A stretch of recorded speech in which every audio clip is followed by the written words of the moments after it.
go, yeah, if you miss a week, you can always go back and watch it, because tonight, the Tuesday night group will hear this talk, and then the Thursday night group will hear this exact talk. So every week, all of us in ReGroup, the three groups, will all hear the same material and have discussion about it. So that is what's happening. So this morning in this talk, learning to forgive others. Now, because I've written on this so much, I do have a pretty comprehensive document there, and so one of the things that you have to keep in mind is, while I don't cover everything here, you can read it and go deeper. But there's aspects here of learning to forgive others. And let's jump into the first one there. Keep in mind that forgiving other people is actually a gift to yourself. It's a gift to your own soul. Because when I choose to forgive you, now listen, keep in mind that this is not about you forgiving your wife, although she may be imperfect. In this case here, she may need to listen to this because she needs to likely forgive you for a boatload, especially with the addiction. But this could be people in your family that have hurt you, could be your parents, could be some friends. It could be your wife, because she's maybe done things that have hurt you, no doubt. But right now, coming to understand that when I choose to forgive you, when I choose to forgive somebody, it's actually a gift to me. And I want to look at that. There's these four things that come to mind. You see, when I forgive you, or when you forgive somebody else, it restores your own peace of mind.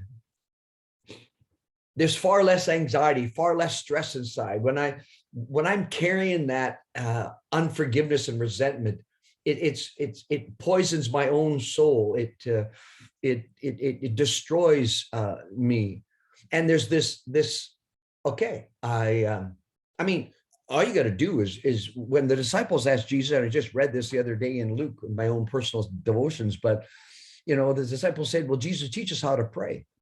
And he said, "When you pray, pray like this." And of course, "Our Father who art in heaven," etc.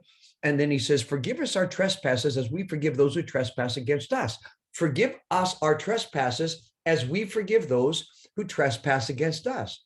And the implication is that I will forgive other people. And knowing that actually takes away my need to get justice. It takes away beginning to let some of the hurt out, because I no longer try to keep the pain alive, the frustration alive. I choose to forgive and release, which actually restores peace of mind in me. Secondly, it prevents bitterness from destroying you. We'll see later that the root of bitterness is like a cancer. But when we have resentment and in our heart, we're going to punish this person. They deserve to be punished. I'm going to punish them by not talking to them. I'm going to punish them by not forgiving them. I'm going to punish them by saying mean things to others about them, or building a case against them with other people around me. The famous Corrie ten Boom actually said this. She was the one that was in the prisoner of war camps and was hurt so bad in the Auschwitz type places, when in the concentration death camps. And she made this statement: bitterness is like drinking poison, thinking that somehow the other person will die. And bitterness actually destroys you. Thirdly, why forgiveness is a gift to yourself? It actually frees you to move on. If you can picture it, you've seen a big dog on a chain where there's one of those screw into the ground spikes that, because the way it's screwed into the ground, the dog runs and he jerks because that is anchored deep. What you got to realize is that unforgiveness is like that chained anchor that you can only go so far. You stop, and you're limited, you're restricted, because that bitterness is like connected to that action of the other person that's drilled into the ground. And when you ask God to help you forgive, it's like unscrewing that thing and releasing that bitterness, and it runs free. And there's no longer that sense of being shackled or held back. And regardless of whether the person takes responsibility for it, it frees you to move on. And we're going to talk about that. That's a very complicated part, but it's needful to talk about. The fourth gift as to why forgiveness is a gift to yourself is it really honors God, who asks us to forgive. Not only in that passage over and over again, where it does talk about, forgiving our trespasses as we forgive those. And in Matthew, it talks about, the same thing will happen to you, God will be angry at you if you do not forgive your brother from the heart. You want God's forgiveness, but then you don't forgive others. And he gives me, what's with that? I forgive you for all of this, but you won't forgive somebody else. And that's a pretty powerful, I think it's Matthew 25, but God asks us to forgive. And as Hebrews chapter 12, verse 15 talks, it says, see to it that no bitter root grows up to cause trouble and defile many. And the idea of this, God wants us to move on so that we can be a conduit of hope, a conduit of love, a conduit of care to other people. And bitterness stops that. And when God asks us to forgive, he knows it's for our own good. It's also for the well-being of everybody around, because it broken relationships actually left unaddressed destroys my soul. When you are harboring bitterness, you cannot get close to God. And so when I take the step of forgiveness, it allows me to get close to God, because he's wanting me to forgive others. Yeah. So let's look a little bit now at what does forgiveness look like? What does it look like? And trust me, I've had to work through some hard things to forgive other people. But I've worked with countless people over 4 decades of helping them forgive other people that have hurt them. I mean, I work with people who were raped. I work with people who abused as children. I work with many people whose spouses have had an affair on them. I work with partners whose husbands have had sexual addiction and acted out. And yeah, sometimes I don't even bring up the word forgiveness in the first while, because they're so raw and they're so painful in what they're going through. And we need to validate their hurt and validate their pain and help them process the pain and begin the grief process, and even do some anger work before we move in the direction of saying, I think we need to talk about forgiving that person. So what does it look like? And so there's 5 things to keep in mind about forgiveness. Forgiveness is an attitude of the heart. And it means that in my heart, I've decided to let go of the hurt, let go of the resentment. But we need to start with here, saying, God, I choose to forgive. Would you give me strength to do this? It's an attitude of the heart. Secondly, forgiveness is without waiting for an apology. Many people who end up stuck in bitterness, I can quote some of the things they've said. I'll give you one. Well, I'll tell you one thing. I'll never forgive her, never forgive him until they come crawling on their hands and knees and apologize. I mean, someone's hurt you really bad. Maybe your dad used to beat the heck out of you. Maybe somebody lied to you and betrayed you. Maybe somebody keeps trashing you and speaking down to you, and you're carrying this hurt. And you say, well, I'll consider apologizing, I'll consider forgiving when they apologize, but I ain't going to forgive them unless they apologize. The problem with that is my bitterness keeps me attached to them. And it's like, if you can imagine fishing, and I'm not a great fisherman, but this has happened. That's maybe why I'm not a good fisherman. But when you're casting a lure out into the water, and if you're not careful when you go to cast, if you don't get the line right, there's been times that someone got snagged on someone who was fishing near them, just because they were swinging wide or whatever, and literally, but it's the hook is actually in their shirt, and you got to stop and say, oh my, I'm sorry, and you got to carefully try to get it out with destroying their sweatshirt or whatever. But you see, if my bitterness connects the other person, much like a fish hook here, it doesn't matter if they're 300 meters down the river. It doesn't matter if they go 1,000 meters down the river. Every time, there's a tug on the line, there's a jerk, I'm still connected, or they're still connected to me because of the hook that is in them. And they could be living in Halifax, 3,000 plus miles away, and there's still a connection. So if I wait for an apology, that means I'm constantly still connected to the person who I hold accountable for the hurt they've caused. And I'm still going to be jerked all the time. But when I choose to forgive, I actually cut the line and I release them. And I can't wait for an apology, because if I wait for an apology and they never see it as I feel they need to, I could wait till hell freezes over 3 times before I ever forgive them. That means they're not being soft to God. They're not taking responsibility the way you think they should, will ever allow you to be free. So forgiveness is without waiting for an apology. Forgiveness is, thirdly, taking the initiative to cancel the debt. I mean, I've been working on a project in my yard, a deck and a shed and stuff. And, I've got all kinds of receipts, right here of just different Home Depot things I've got. And just lots of things that where to cancel the debt, I actually have to, use my Visa or pay cash. I take a bunch of trash, from my cuttings and everything to the dump.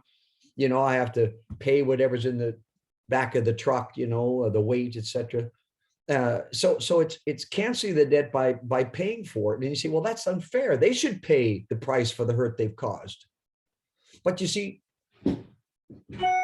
I have to take initiative for canceling the debt. If they don't choose to want to get things right, I must choose to pardon by letting go of the need to validate my pain for a sense of justice. And you actually release the offender, much like taking them out of jail and opening the door and just releasing them. I don't hold you in the prison of my mind anymore. I'm going to take initiative to cancel the debt. And this will never be easy, but bitterness sours your soul. So it's important on us to actually take steps of forgiveness. And so I need to take initiative, even if it's for my own soul. Keep in mind as well that forgiveness is a process. It does start with an initial step, but forgiveness is a destination where I will live out and walk out and fully release the person. Forgiveness is not just one step. There are many times when I've had to work through forgiving someone else that I'm reminded of something they did or said that really hurts me. And I have to revisit my heart. Lord, I choose to forgive again in my heart. I want to let it go, Lord. Would you help me? And so forgiveness is followed by other steps to reinforce the step that I made. It's not just there. I've done that, and I never have to address it emotionally again. Are you kidding me? There is a process that requires step after step after step. Matter of fact, sometimes you'll be hurt and you'll be triggered and you'll think about what was done and your fury rages up again and you say, Jesus, I'm going to let this go. Sometimes a couple times a day, it might even happen. But it is an act of the will. Jesus, I choose to release what I feel they owe me. I feel that they deserve. I mean, I deserve an apology, but when it stirs up again, God, I help me to let it go and trust you. And finally, in many cases, forgiveness requires help. Sometimes I need to have a wise person in my corner just to guide me through it, to support me in the journey. A brother to pray with this tough stuff is really good. And that person that comes alongside to help will strengthen you and actually call you to greatness. And over and over again, we see evidence in Scripture, like as it says in James chapter 5, verse 16, it says, confessing your faults one to another, that you may be healed, that we actually pray with one another through this. We have a brother in our corner to talk this through. And or even Colossians chapter 3, verse 13, bear with each other and forgive whatever grievance you have against someone. Forgive as the Lord forgave you. That's the qualifier that kills us all. Forgive as the Lord forgave you. He forgave you unconditionally. Remember, when God forgives, he really forgives. He doesn't hold our past against us. And he's the model. He's the model. So now, how to forgive someone. and to forgive someone, there's some steps to go through. And you recognize that I'm pretty thorough and pretty linear as far as step 1, 2, 3, etc. But some of you maybe get issues with family members that you're constantly reminded of how they did this and they did that and they didn't apologize and all that, and you feel stuck. Well, let me talk to you about how to forgive someone. I mean, we've talked about understanding God's forgiveness of us. We've talked about how do we forgive ourselves. And previously we talked about seeking forgiveness from someone else. But this is now you forgiving the other person. How do we do that? Here are some of the steps. I really do feel it's important to get outside input. Most of you know, some of you have met in a previous talk when I had my accountability partner, Larry, there. We've been accountability partners for 31 years. And matter of fact, the article that these talks are coming out of, there was a specific situation that I had to work through that was one of the biggest hurts in my life. And I actually walked this through in a real life scenario where I had to forgive somebody who never and still hasn't asked for forgiveness for the greatest hurt that I've experienced in my career. And but I did work this through with Larry, my accountability partner. He not only backed me, he guided me. Matter of fact, the one morning I prayed through this whole mess that these articles were written about, I knelt in his living room on the love seat, and Larry sat with his hand on my shoulder and was praying for me as I prayed through this. Important. There's something about having a real-time space event where you pray the words out loud and you have someone else to verify and validate that step. In a real-time and space event, forgiveness is forged. And so too often, I'll forgive him, and okay, God help me forgive him. And it becomes something glib as opposed to really, praying it through.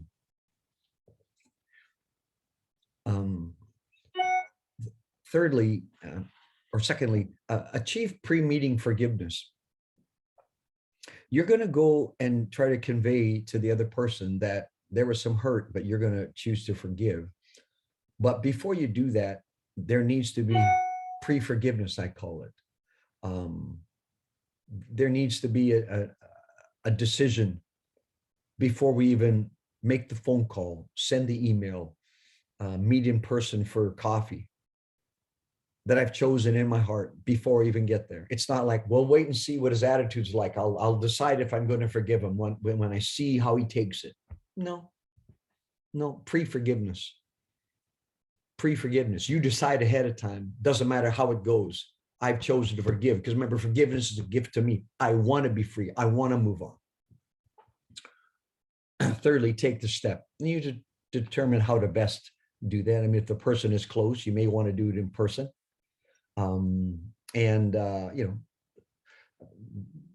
person is the best to try to, get things right. But, maybe that you'd rather just do it on the phone. Well, the phone is not quite as good because you miss the body language, you miss seeing each other. But at least with the phone, you actually have tone involved. You can hear each other, and they can hear your sincerity. I mean, you can go to writing a card, writing a letter, writing an email.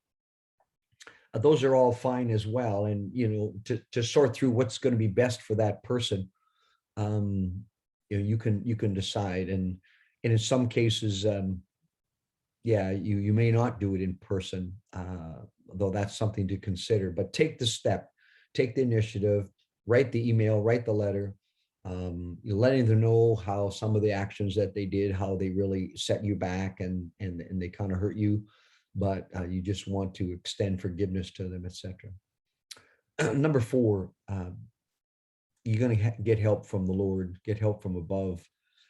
God's going to need to strengthen you to do what is right. Ask him to help you let go of the need to get even and to find retribution, making sure that they get punished for this. Yeah, no, God doesn't hold our sins against us. It says he remembers them no more. And so, God, would you help me do this right? Number 5, and a little bit, got to be cautious on this one, because when you share your perspective, this is not to assign blame. This is simply to tell how what happened affected you, and not to shame them, not to try to, so any decent person would apologize. No.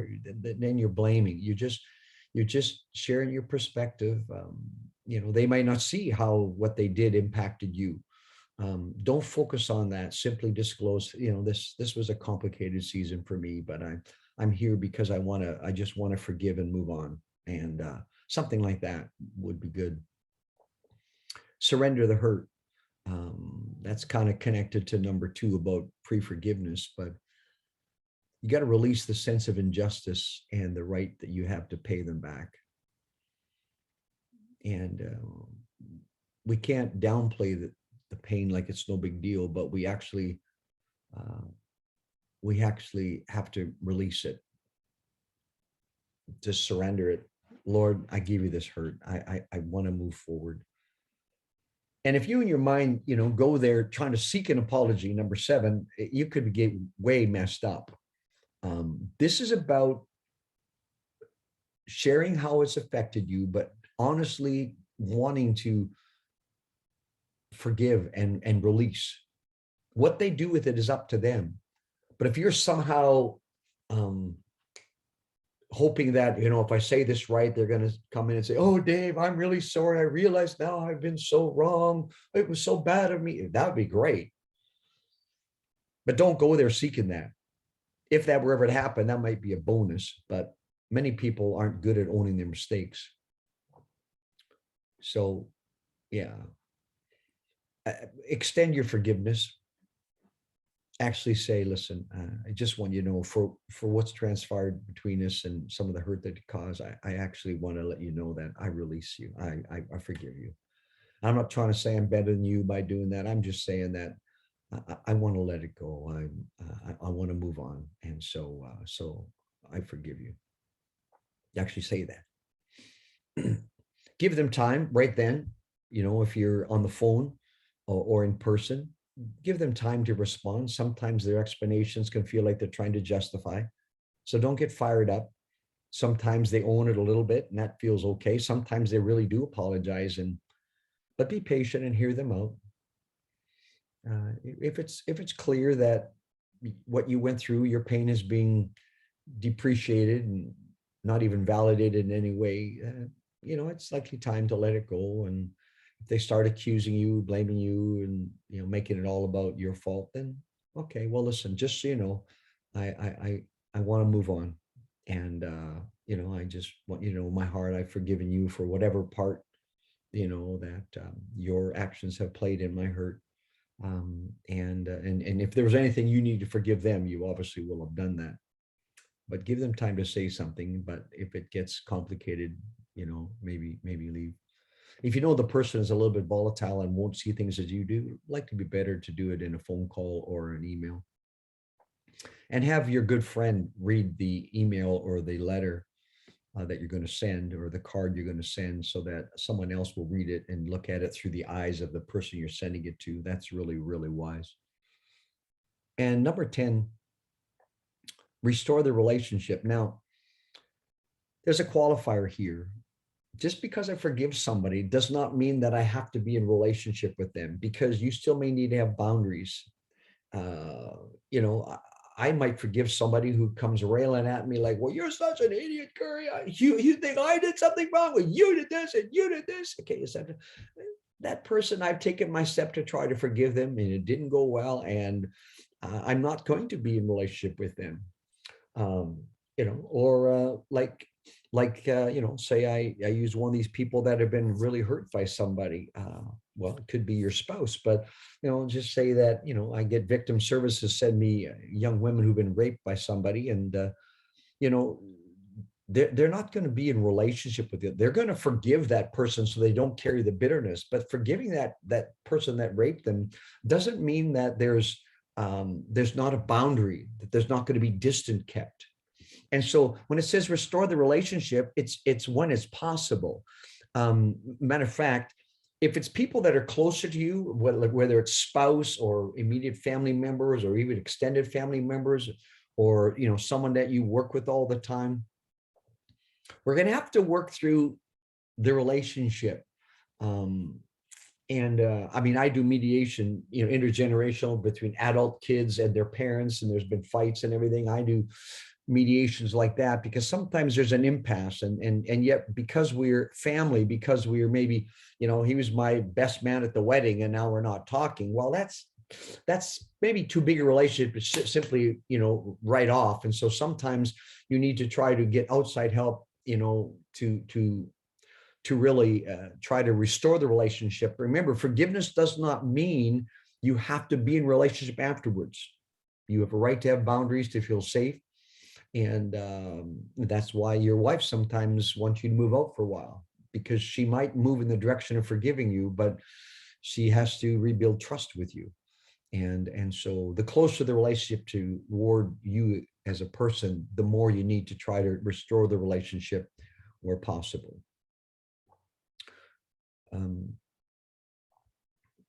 Forgiving other people may be one of the hardest things you'll do, guys, because it just feels like, you were wronged, you were hurt, and especially if they don't apologize, and you're carrying this, but carrying it will destroy you. And so God, would you help us to be men who forgive others and live out forgiveness like the Lord forgives us.